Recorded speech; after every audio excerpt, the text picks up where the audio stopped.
bandeko totika kolekisa tana biso, ouais. Totika kolekisa. Et on dirait so ina ko pesa exemple tozola na ngulu parce que azongulu ma nakata poto. Oh ngulu ngulu te. Oh so ngulu azangulu. Ngulu azangulu sala ngulu sala.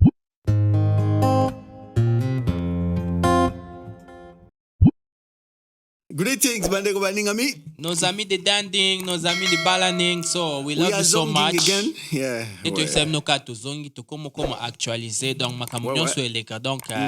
donc mais quand même qu'on partage en gros tout ça nous a vu na bisoso. Ouais, bandeko baningami ndena baike naza, je suis trop décollégé. Quand déboyoka, très décollégé, à décoller après léger. Donc yeah. Sérieusement bandeko ndenge toyebi toyeli kolobela likambo ma penza ke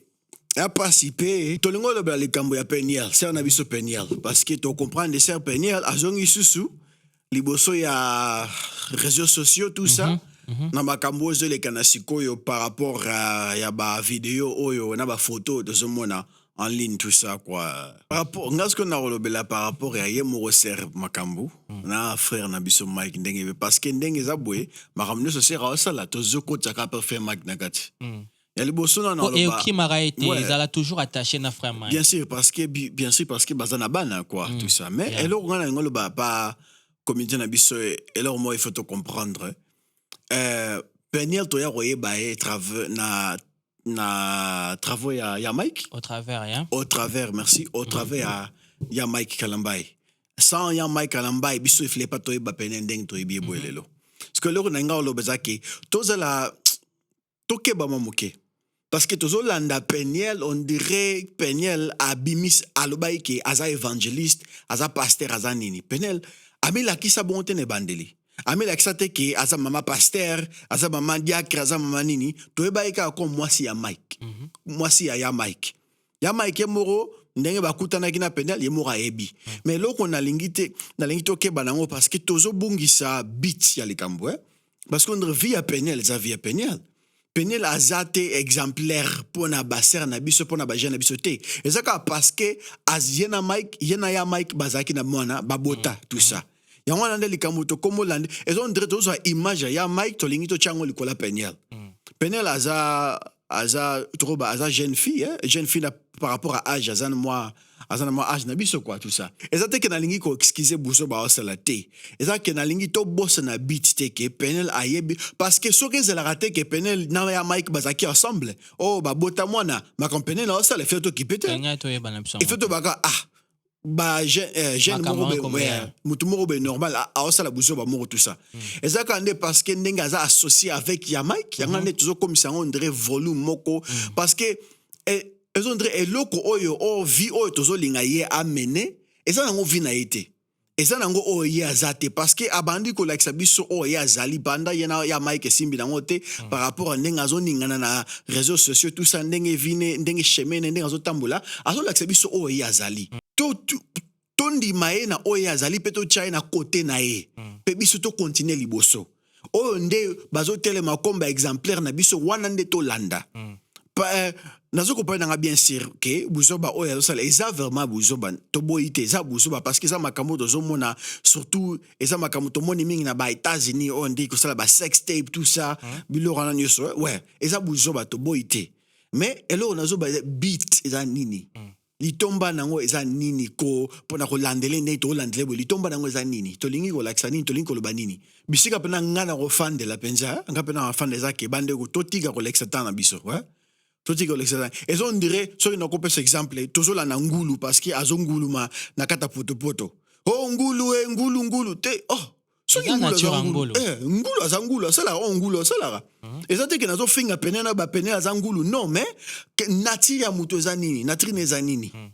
nature na ye ezanini base na ye ezanini beat na ye ya vie ezanini so kazo la sabiso ndenge azana ye déjà ke wana eza ndenge azali tozo landela ngo pona nini on dirait que to forcer ye a koma oyo azana ete parce que lelo yena ya Mike baza so ensemble te bakabo na bango bakena bango zela différent les seules choses bazana ngo ensemble les abana ça veut dire pe biso nyoso oyo tozo partager ngo na ba réseaux sociaux to quand c'était bana na bango un jour bana bango ba kola ba mona vidéo oyo biso tozo partager tonton il faut comprendre que tant que on a Peniel, on a directement ya Mike. On comprend. Tant que on a Peniel, tout le monde a directement ya Mike. Donc, et le roman, à tout lobby que non, batu batika ko zoye lokola, par exemple, ndo lobby, ko zoye lokola, agneau, nzoka za na em susungulu, na ba comportement na ya, nde na lobby kaka. On comprend. Bezo zoyebi que non, ya za na mutu o asala bongo. Siko, eloko ezo pesa biso passe za ndenge nini. Parce que image o Peniel abimela que non aza mwasi ya serviteur de Dieu. Et que la biso passe mingi poto beta makambo yango kara to monto to zonka inaperçu. Et ça vraiment difficile. Bien sûr azalaki na ya Mike mais aza ya Mike te. Tokoki te ko kange na basinga a se comporter na façon moko parce que aza ex ya Mike. Eza bongo te. Parce que aza mwana pasteur. Oh parce que aza mwana pasteur tout ça. Ouais. Mwana pasteur za pasteur te. Voilà. Mwana pasteur za pasteur te. So ibe to tala ata na Bible bana ya nani bana Samuel. Est-ce que bana Samuel balanda kinzela Samuel? Ah, c'est ça. Naboti yo oui mais chemin na eza chemin na nzambe babota mwana me babota mtema te malaba bien oui mais so to kokite kozwa image ya papa na ye to forcer ngo pa mwana non parce que bon to subeta libako ezanga tina parce que nga pena opja vérité pena nazomona pena na façon ndenge na ebeli Peniel nazomona le ba gravité eza o ya zali parce que avant que vidéo so ki to longo lisusu ya Mike na nini yoneso to zuye to che André mundele morobwe trop banine ezaka makambo batu basala ezaka makambo basala parce que eza ba vie na bango ye pe eza vie na ye for me pona nga penza to l'excitant tozo vraiment ko l'excitant avant que tu ba vidéo déjà ça là qui est mon publicité ya nzoto na ye c'est ça ouais afongwami na ye avant que tu vidéo ça la peut déjà ça la peut interview azoloba eza nzoto na ye tout ça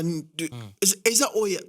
for me honestly bande otala tobi ke tozangi eloko osala corona tokangami na bandaku ba stress tozoluka mwa nini mais la seule chose bisika nga na article yango bandeko eza vie na ye aza ne pasteur na yo te aza évangéliste na yo te aza pe exemplaire ya ba jeune na yo te botika ye asala oya kosala parce que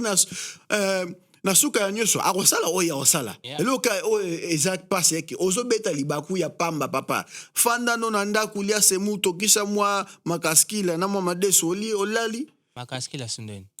papa yule makaskila te ndeni yule makaskila te ndeni nisus ko saba ngoke makaskila ndo to yo ka tonton alobi tonton apesi opinion na lobi collègue satante ozwa Peniel lokola exemplaire na yo ozwa Peniel po yebisa bana na yo voilà ceci voilà cela to yebi ke eza difficile ko kabola Peniel na ya Mike mais en tout cas déjà bango bakabwana tozwa lokola mutu simple parce qu'il y a pesi biso image ya oya zali ce que zaki ya Mike nde mokili vraiment toninga to ba Mike yoza pasteur yoza musicien chrétien tout ça ya Mike agarda identité na ye afanda na calme alobi avocat na ngai Yesu abundela ye avocat na ngai Yesu Seigneur so na kanis nde ya Mike alelaki nga pena nga na bambo tomate mena limbisi ana par na nga na lobela biso bandeko na biso ezala ya mibali ezala ya basi tozokende wapi ngai ngi naloba bamama bapapa boretala boretala oyo eza éducation future alobi parce que lelo future na biso oyo tozwa ko apprendre baleki bana na biso yango nde ekoma parce que jour ana na bande kofanda na ata na bi bana na biso vraiment eza pasi babotama na mokili oyo bayokuta déjà nyonso ekomi illégal kipede ekomi illégal bayokuta déjà ke no bapede babana mpona bango eza normal mpona nga mpena nakopesa faute mingi te ba baparent to be honest parce que kopesa faute ba baparent ezo ndenge nga nazopesa faute ndenge baparent no bakolisa yo zela nano parce que baparent na biso basalaki oyo bango bakokaki mutu na mutu ntango okomi nde na age moke na age ke oza conscient ya makambo osala oza conscient na yo mo tanke mutu eza choix na yo ya kosala pe tobosana te bacatégorie ezali toza na catégorie mibale ezala papa toa na catégorie mibale na bato oyo bazolanda nzela ya kibonzambe na bato nzela ya kibonzambe kipe nango bango te c'est pas parce que moto azoba aza chrétien bible yango moko ozoba bokoyeba bango na mbuma na bango na bafruit na oyo bakobota oyo bazolakisa lorsqu'on a compris na ça que mutazo l'action que azan na ye mutanzambe te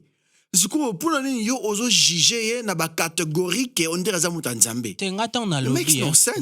lobby na sens ni c'est vrai to condamner ba parenté mais na monde na biso lelo tellement ba parents ba koma trop busy et surtout na ba monde na biso poto awa ba parents ba pesa ka bana ba tablettes bana ba 12 ans bana ba 13 ans o condamner bango te pourquoi na lo ba bongo zela na ba pourquoi na lo ba bongo John na lobby est-ce que remarquate vraiment na ba famille na biso dialogue ezala sauté comme des ba parents banda ko ezali kambo nazo lobela parce que ceux qui osa conscient na nzambe na yo des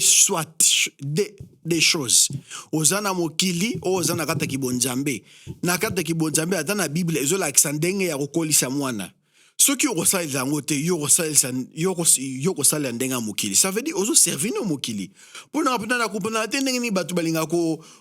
komisa makambo compliqué eza simple bible ezola kisa ndenge ya kokolisa mwana soki olingi no ndenge ya bible te okeno ndenge ya mokili ça veut dire osali choix na yo bisika ne se moano a osukamela bisika ne se moano eroyindela eyindeli parce que choix yo sala ki comme parent ngana okanisa ke photo lobela su makambo ya choix mais ate to kenem so musika te donc to linga ngana conclure na ngai en tout cas pour nga en tout cas ba mama bo retala susu harmonie na bino donc botala harmonie na bino na famille na bana mbali na bana basi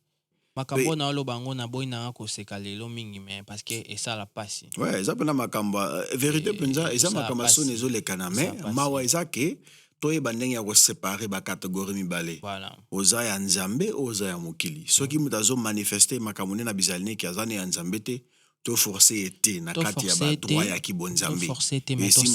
to forcer été to sambela pona ye o azane na kata mokili asali choix na ye ata nzambe ye moko a forcera mutu te siko biso banani tolinga forcer mutu again nazo kotele te nazo bande totika kobeta mabaku ya inutile mabaku ezanga tina mabaku ezanga nango litomba ouais totika ser asala oye asali choix ya kosala biso to continuer na nzela pe oyo biso to poni c'est ça soki bolingaka ye bosambela pona ye bobondeli pona ye esi bofinga ete parce que eloko ekobikisa ye eza ba critique te eza kofinga te eza prière nzambe ye moko mbola chanza motema mutu parce que makambo ya osala pona ye eza normal pona ye eza normal boko changer mind na ye te pona kogangela ye kofinga ye okonini nzambe ye moko nde fa toucher motema mutu c'est ça papa oyebi ya silisi mena ngina pesa binoka exemple moko soki église esambela pona Paul te mais le lot tolinga to beta lisola Paul te tala ba œuvre Paul asali tala lelo ba œuvre lelo on parle de Dieu de Paul a te biso Paul a zongisi biso na nzela soki yo église soki yo chrétien soki yo mwana nzambe ozobondela pona ba païen te peut-être derrière peignen emso ba ame ezali na simane ezozela mais diable azobundisa ye papa tika critique bondela pona peignen viezaka moko nzamba otuna biso bosala ni ntango za na sia mokili est-ce que bosambela est-ce que bo évangélisaki nzamba za besoin ba amwana totika bisala la c'est la mef congolais communauté congolais tozonga na nzela yo pena mona za pasteur parce que ba pasteur ba 4 matin à jamais au moins on a santé a commandé na suka na bendingo pena